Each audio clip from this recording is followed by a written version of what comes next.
Hey everyone, welcome back. I'm so glad you're here. We are diving right back into the world of Hexa-Stellas, and let me tell you, episode 5 is a big one. So let's get right into it. All right, so let's set the stage, shall we?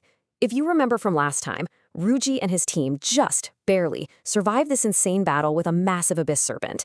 And now, now they've been summoned by their instructor, Ondo. You know, the super strict, super powerful one. They totally broke the rules, so they are expecting like the absolute worst. So they're bracing themselves, right? But when those doors slide open, it is not some dark, dingy cell. Not at all. The place they walk into is the complete opposite of a punishment. You gotta be asking yourself, what in the world is going on? So this so-called detention room is actually, get this, a state-of-the-art tactical rest area. Think super clean, futuristic, with soft lighting everywhere, and there are these comfy-looking medical pods. Oh, and a machine that gives out unlimited sweet-smelling nutritional drinks. The whole setup has one job and one job only, to get them healed up and fast. And just as they're trying to wrap their heads around all this, they hear this super cheerful voice. Suddenly, this little figure made of pure light just appears. It looks like a little girl in a cute Gothic dress, just floating right there in the air. And who is she? Well, that's Aino. She is only the hyper-intelligent central AI for the entire Thunder Empire. And yeah, her job right now is to look after our heroes. Now, while his teammates are getting acquainted with Aino, Ryuji makes a beeline for one of those pods, climbs in, and he is out cold for 3 whole days. Remember that crazy star essence he absorbed from the serpent? Well, his body is going into major overdrive. It's using all that power to heal him, sure, but it's also like rebuilding him from the ground up. He's going to be way stronger when he wakes up. So you see, this whole detention thing, it's not really a punishment. It's all about preparation. And while Ryuji's body is getting prepared for what's next, Aino starts preparing Kenta and Misaki's minds. She's about to give them the lowdown on the most important and dangerous place in their entire nation. So, bam! A giant holographic map just pops up. And right there in the dead center of their capital, Aino points to this massive structure. This, she tells them, is the Star Core Tower, but most people just call it Babel. And it's not just some skyscraper, you guys. It's an ancient ruin that goes deep, deep into the planet, all the way down to its core. And that's where all of their elemental power comes from. Now, when you think tower, you think up, right? Not this one. Babel goes down. It is a dungeon, 100 floors deep. And here's the kicker.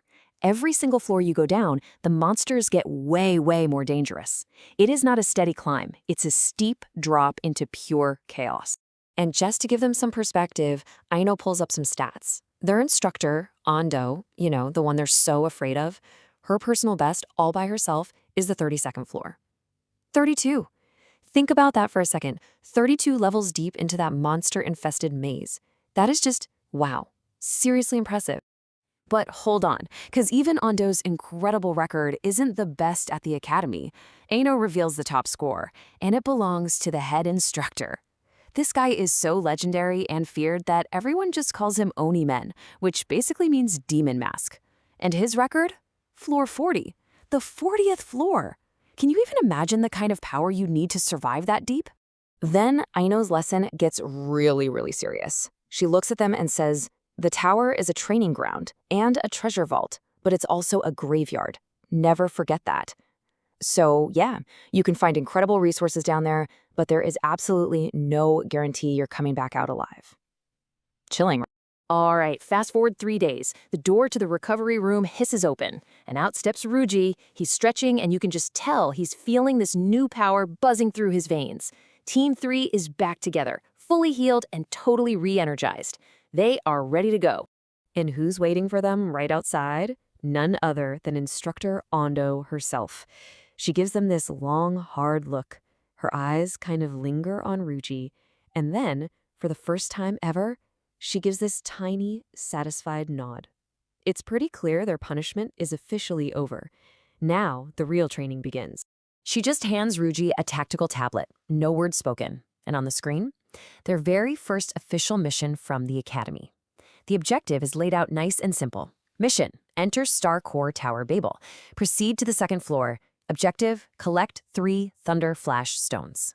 Yep, no time to waste. They're being sent directly into the dungeon they just learned all about. So our heroes arrive at the entrance to Babel, and it's this huge, circular gate just humming with raw energy. You can almost feel the air crackling around it. The team shares a look, that mix of excitement and total nervousness, takes a deep breath, and together they step through the shimmering portal. Their first real adventure has officially begun.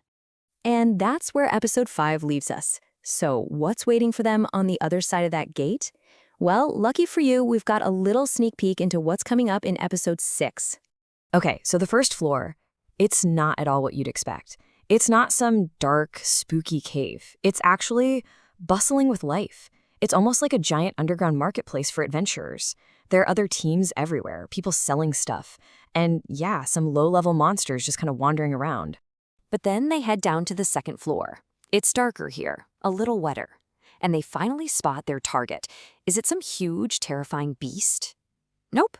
It's a single, wobbly, little blue thunderstorm slime, just kind of bouncing around in a puddle. Seriously, this feels way too easy. But hey, remember what Aino said? Nothing in Babel is ever that simple.